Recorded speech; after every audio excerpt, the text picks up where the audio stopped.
So let me ask you something. Have you ever wondered if this world, the one you can see and touch, is really all there is? What if our reality is more like a classroom, a temporary illusion? We're all just passing through to learn lessons for a much bigger existence. Well, today we're diving into Wisdom of the Ancients, a pretty fascinating occult dictionary from 1965 by a guy known as Lobsang Rampa. Before we even get into the text, the author gives us this coat of arms. It's basically a visual key to his entire worldview. You've got Siamese cats holding candles, the Potala Palace from Tibet, a prayer wheel, books for knowledge, a crystal ball. It's this perfect mashup of Tibetan mysticism and what he calls esoteric science, all wrapped up in a Tibetan rosary. It's like he's handing us a map before we start the journey. Now, what I think is really interesting is Rampa's whole philosophy on communication. See, he's not trying to sound all mysterious or academic. His whole goal is to take these huge, complex spiritual ideas and just break them down into simple, direct language that pretty much anyone can get. And that straightforward approach, that's going to be our way into his world. All right, so keeping that commitment to simplicity in mind, let's dive into his first and maybe most fundamental concept, this idea that our physical reality, well, it's not at all what it seems. He kicks things off with this single powerful word, Asat. It means everything that is unreal or illusory. And for Rampa, this isn't just some abstract philosophical thought experiment. Nope, it's a core truth, the world we touch, see, and live in. You know, the world of jobs and money and daily routines, that's all Asat. It is the world of illusion. Okay, so if the whole world is an illusion, what does that make our bodies? He calls the body the anamaya kosha, the physical sheath. And get this, he describes it as a cold and clammy mess that we have to painfully clamber into. The main takeaway here is that he sees the body not as who we are, but just as a temporary vehicle.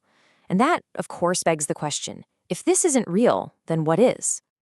And that leads us straight to the real world, the one beyond this physical illusion. It's a place of incredible freedom and genuine experience that Rampa calls the astral plane. Just think about this for a second. What if sleep, something we all do every single night without fail, was actually a gateway? Rampa completely reframes this everyday experience. It's not just rest, it's a hidden potential. It's the natural time when our true self goes exploring in this other, more real dimension. And this quote just illustrates the whole idea perfectly. He uses this incredibly simple, relatable analogy to explain astral travel. See, leaving your physical body behind isn't some big, dramatic, scary thing. It's no different than taking off your clothes at the end of the day. The astral body, your true self, it just slips out of its temporary flesh body to go about its real business. And what kind of business is that? Well, according to Rampa, the possibilities are just staggering. You can instantly travel anywhere on Earth, zip from London to Sydney in a flash. You can soar out into space and check out other planets. You can even visit purely metaphysical worlds, and this is the big one for a lot of people, you can see and talk with friends and loved ones who have passed away. And while you're in this astral state, you can also tap into what he calls the Akashic Record. Imagine it like a kind of infinite cosmic library, or a film reel where every single thought, every action, every event that has ever happened is stored. Rampa says it's like visiting a news theater where you can literally watch the past, see the present, and even view the terrifically strong probabilities of what's to come. So, we've got the illusion of the physical world on one hand and the reality of the astral on the other. But how do you navigate all this? How does a person actually make spiritual progress? Well, Rampa lays out a pretty clear path. The whole foundation is built on these 5 abstinences. They create a really clear ethical framework. To move forward, you have to consciously choose not to harm others, not to lie, not to steal, not to engage in what he calls impure sensuality, and not to be greedy. He basically says if you can just honor these 5 things, you can be at peace with the world. Building right on top of that foundation is the Eightfold Path, which comes from Buddhist teachings. Now, this isn't just a list of rules to follow. It's more like a progressive guide for how to live correctly. It covers everything from having the right views and goals to making sure your words and actions are proper, all the way to practicing correct thinking and meditation. It's a full-on roadmap for getting past suffering and moving forward spiritually.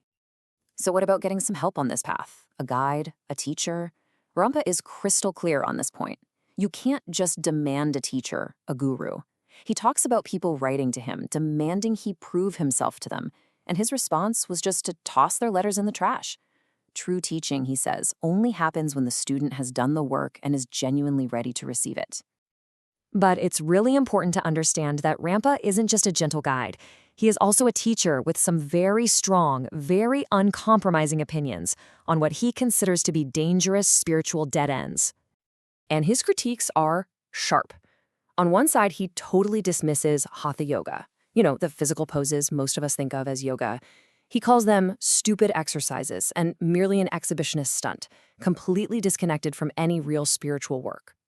On the other side, he has this really harsh critique of so-called do-gooders, who he claims are just selfish people trying to look holy, not helping out of any true compassion.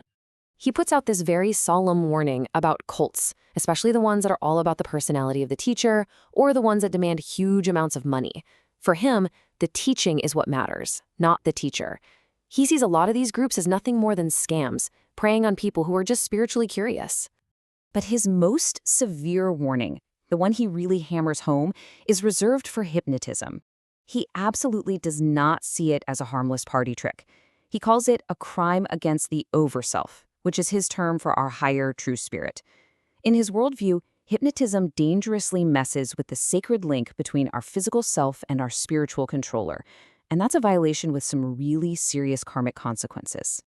And all of that brings us to our final thought.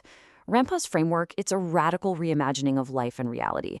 It challenges us to look beyond the material stuff and to consider this vast unseen world, which kind of leaves us with this one big question to chew on. If our world really is an illusion and our bodies are just temporary clothing, what does that change about how we should live right now, today?